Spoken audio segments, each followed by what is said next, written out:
Wonderment is not a feeling we often have as adults. There is no better word to describe the experience of stepping into Daniel Stark's studio. Daniel has taken the path of a lifelong learner and explored it passionately. His dedication to spirituality, collecting, curating, and creating is something very special. Please join us as we visit his studio at his home that he shares with his partner, Sue, their children, and their beloved pets. I'm Kerry McLeod. Welcome to The Makers.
Were you always creative?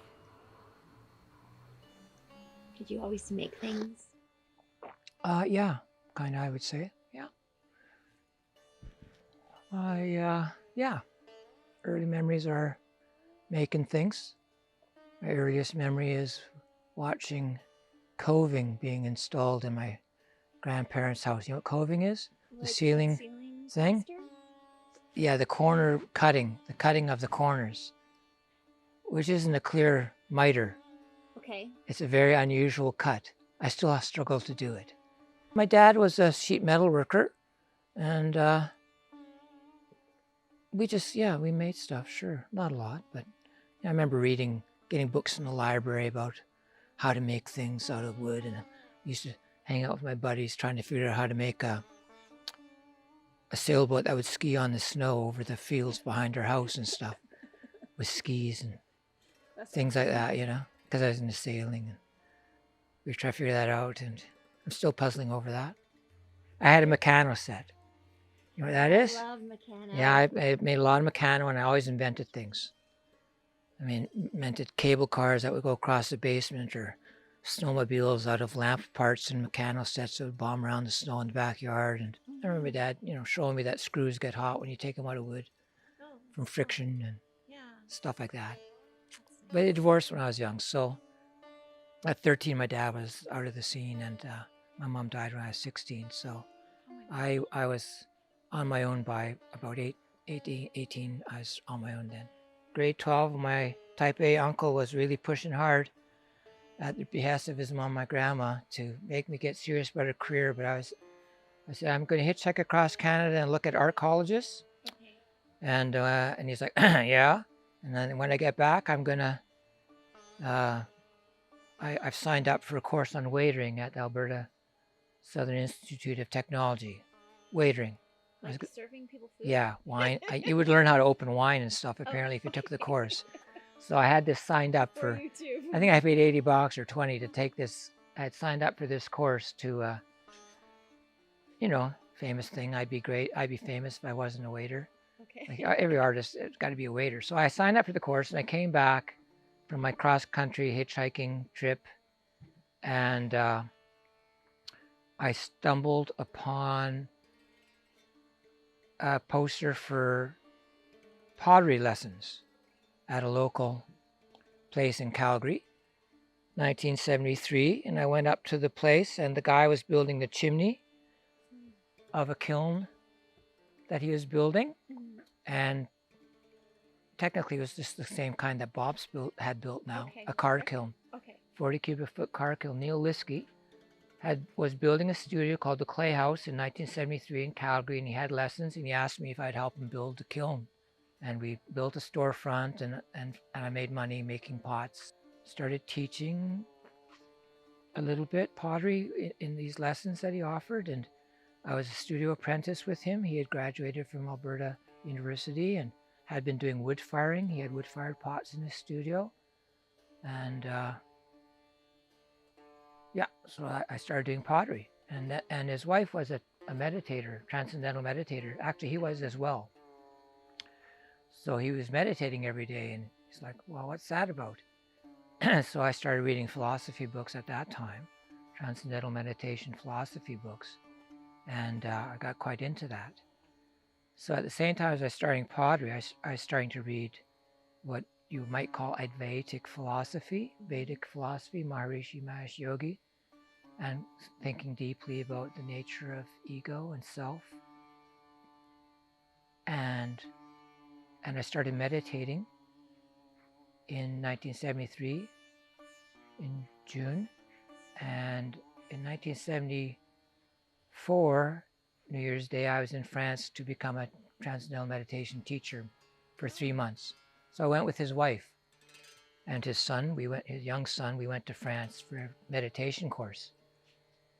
When I came back, I was a 3M teacher, but I was also a potter. I could make a living doing both. And I got more interested in meditation than pottery because I felt the world needed more consciousness than pots. Mhm. And I still sort of feel that same way. But so I had these two things going. So I had done a bit of pottery, but not a lot. And then I started teaching meditation, and I drifted out of pottery, although I always did a little bit every now and then, Mhm. and maintained my interest in it and my influences of it. And I taught meditation, and then I got involved as a spiritual teacher and started going to California and started doing fire lookouts and began to get my money from other sources. And I had many interests, not just pottery. Everywhere I went, I would try to make some pots.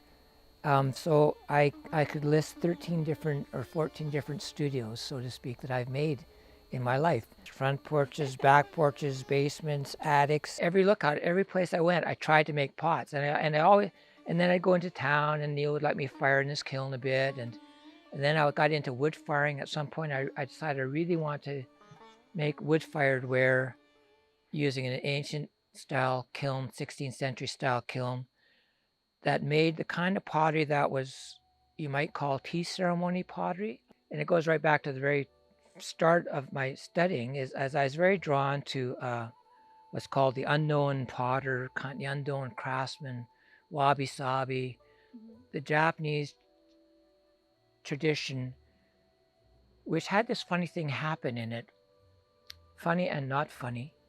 They raided Korea and brought back whole villages, men and women and children, to Japan, put them in valleys, and made them make pots. They're called the Pottery Wars. The shoguns were so obsessed with a certain kind of pottery that was made in Korea that they would use for their tea ceremony, which had changed from a fancy hoity-toity thing to a poverty aesthetic. And as a result, they started to really dig these rice bowls that were made for eating rice by kids in Korea, or poor dysfunctional ware from Korea, which would be all misshapen, kiln accidents, humble, nothing ostentatious. They started to appreciate that, like hugely, such that they would invade Korea, bring back whole villages, put them in Japan, and enslave them and tell them, you make pots or you die. Wow. And so they did. And then slowly it became thought of as Japanese pottery. And the tea ceremony had this poverty aesthetic, which is now called wabi-sabi. I think it's jumped the shark, but I did start studying that in the 70s.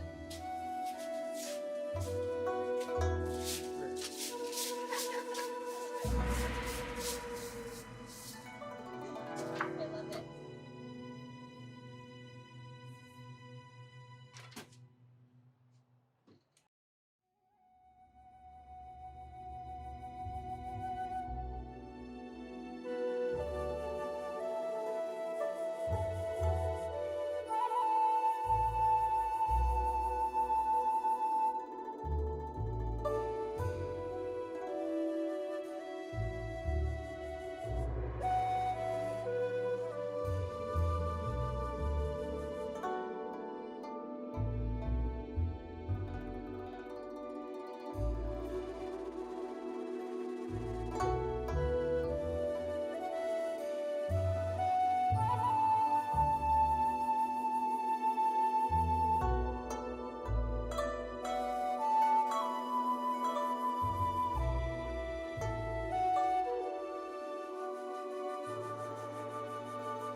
up our tea. You'll be mom. And now that we're in the studio and it's nice and cozy in here, but we'll load up our tea and cheers. Cheers. Can we put that back on the warmer? Yeah. Thank you. That's how my dad used to And- pour tea. It's so whoa. That's what my dad used to do.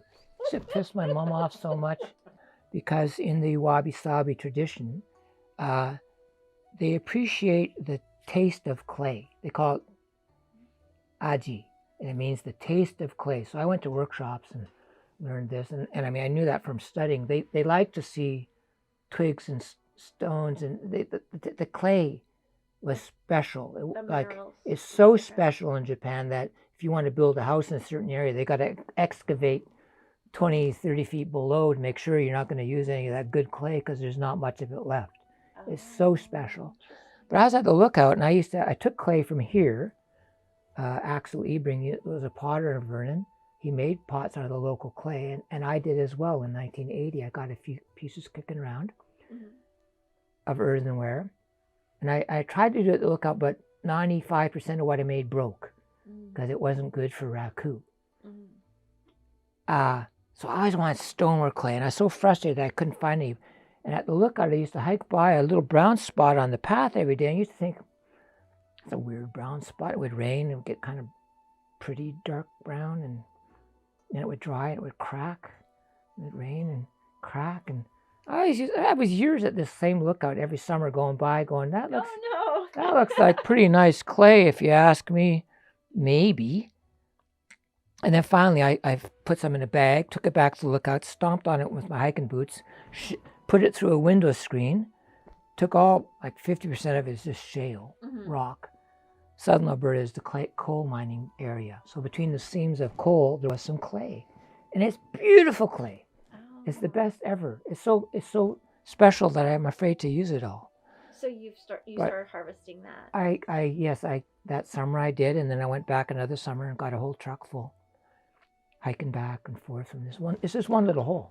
Oh wow! I mean, it's like, I got a picture of me digging it. It's just one little hole. I got knapsack after knapsack. I go for a hike at night and get some clay, and it's just chocolatey brown, and it's got a few stones in it and grit, and technically it's like. Oh, sorry. Technically, it is a lot like a certain clay in Japan called bizen yaki. Bizen rather. Yaki means burned. So this is a tea bowl made out of it, fired in my anagama. This is from the Alberta. That's patch. the Alberta clay. And is there a glaze or is this the clay? It's wood With ash. The wood ash. It's wood ash. This is why the clay is important, is because you're looking at the clay. That's amazing. You're not covering it with glaze. You're looking at it. And so, it's just where the wood and the fire hits that there's. Yeah. Just... So this green drip here is melted wood ash. Oh wow. And it's sealed. It's fired high enough to be sealed. These are seashells to keep it from sticking to the shelf. That's the remain of a seashell. Oh wow. So it was sitting on its side like That's this. Why it's slumped a The bit. fire went through. The ash builds up on the top and the bottom and melts into that green. And it shows the fire. And it shows the stones, and it shows the clay, and it shows the finger marks. It's not covered in glaze. I love that. So that would be my most likely candidate for a tea bowl, close to a formal Japanese style tea bowl that I've done. They actually have all these rules for Japanese tea bowls. They have to be a certain size, and a dip in the bottom, and a nice foot, and etc., etc. And I don't usually make exactly what they are. So what Westerners start to call tea bowls is something different. That's beautiful. Then. So that's really the special. mountain clay from the lookout, and sometimes I put glaze inside. Well, this will be the hot side, and this is the cold side, and So when you fire up at Silver Star, this is kind of. yeah, that's from the Silver Star firing. So is this. And this has glaze on it, except for there. Okay, yeah, so it doesn't stick. Yeah, and so, this is in the back of the kiln. I've only fired it a couple times. 4 times, 5 maybe. Hmm. I'm not like a big shot producing potter. But this is in the back, and this is blue-ish. It's a bluish, and that's very rare. Blue Shino is very rare. And you painted that on, or is that like a wax resist? That's some more white mud from the road at the fire lookout. No way. Like there was brown mud in one area, and then I'd hike another road and go, hey, what's that white? That white stuff looks like possibly good mud. And so I somewhere have a bucket. I don't think I labeled it well enough. And clay is all different. So I squirted that on and It's beautiful. yeah. I love it. Yeah, I do too. And then just unglazed, it's just kind of brown, but so Westerners aren't so fond of that, but for sake. Well, for eating and stuff. Yeah. No, I think it's lovely. Well, yeah, Melted you have a ash. set.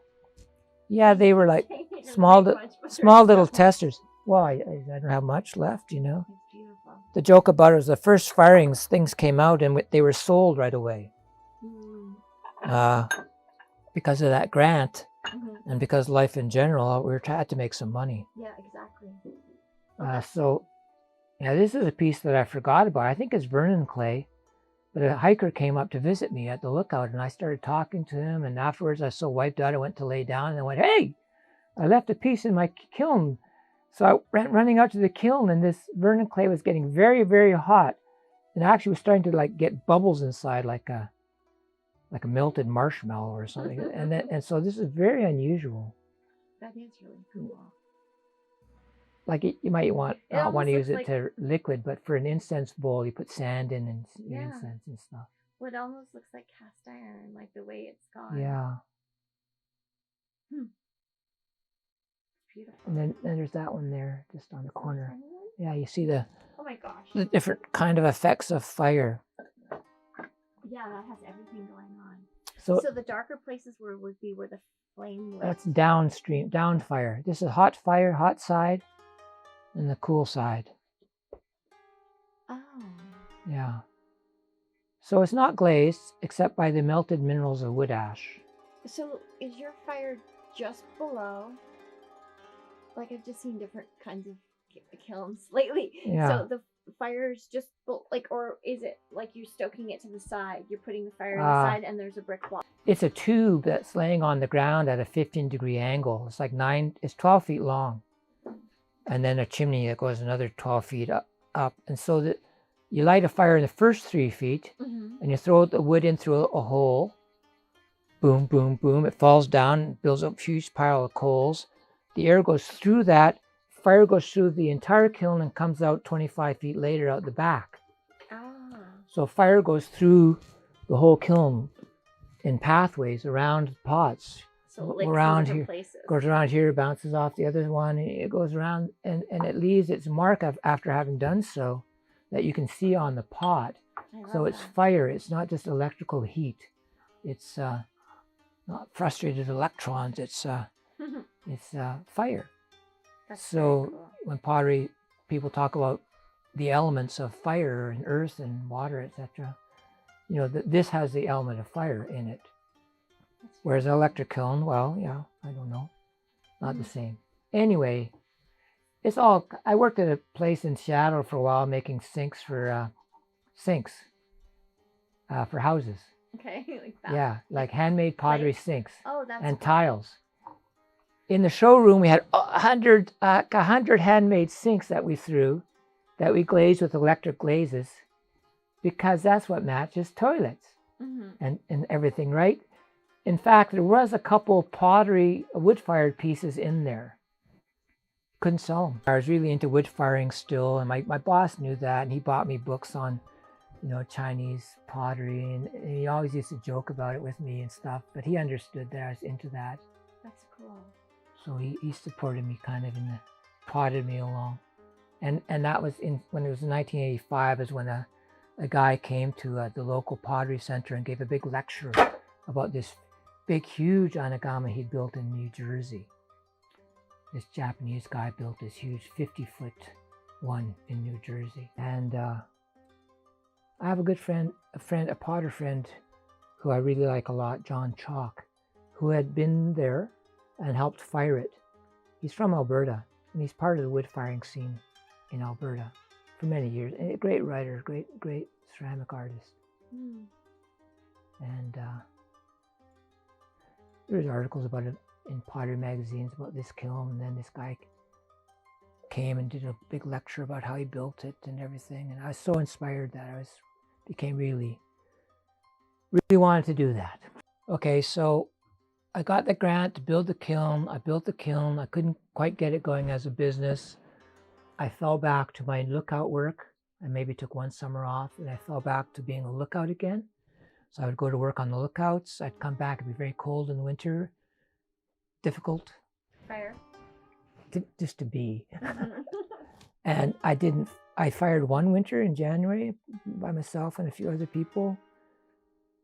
But I just got into other things and haven't fired much since, really. And then mid-90s, I had certain physical things started happening to me. Started to fall down when I was using my chainsaw, and started to feel like I was drunk when I was walking up the road at night in the snow. And that would be the start of MS.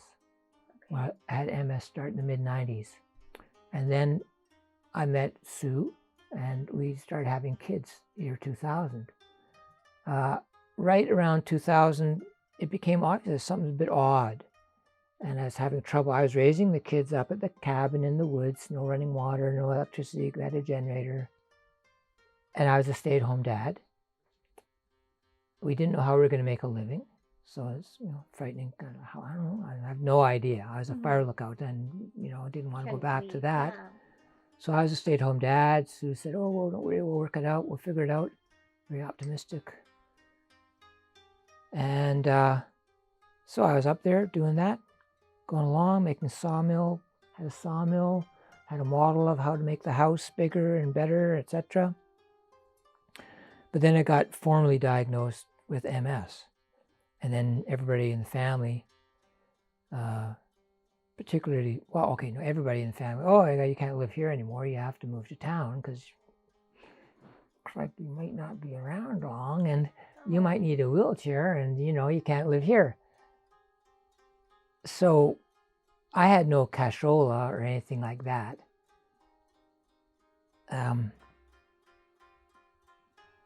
As per my career planner studies, I did do some career planning courses and stuff, and they would always go, well, you have one skill, and that is you get by on not much.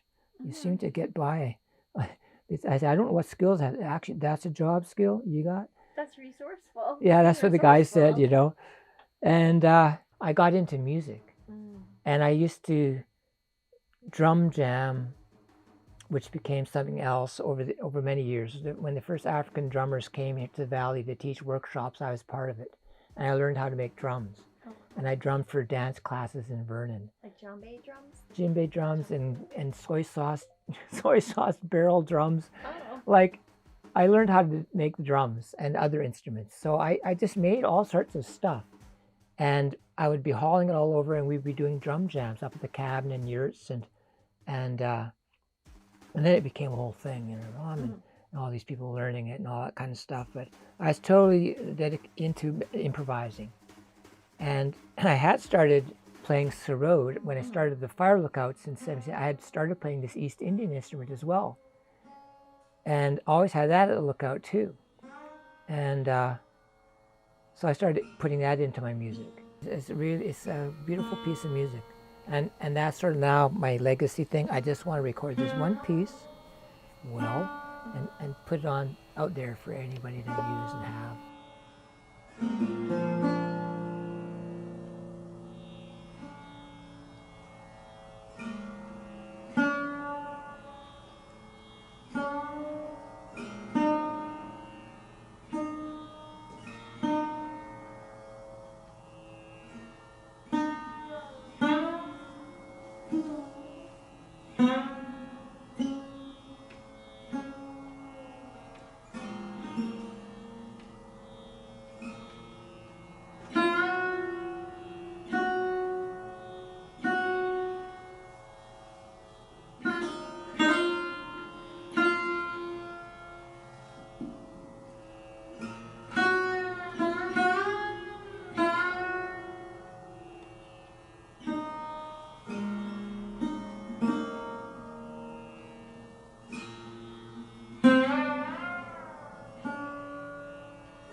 The days go by quickly in this chaotic world, and I'm always amazed how Daniel is able to somehow slow time and stay focused on the things that truly fascinate him.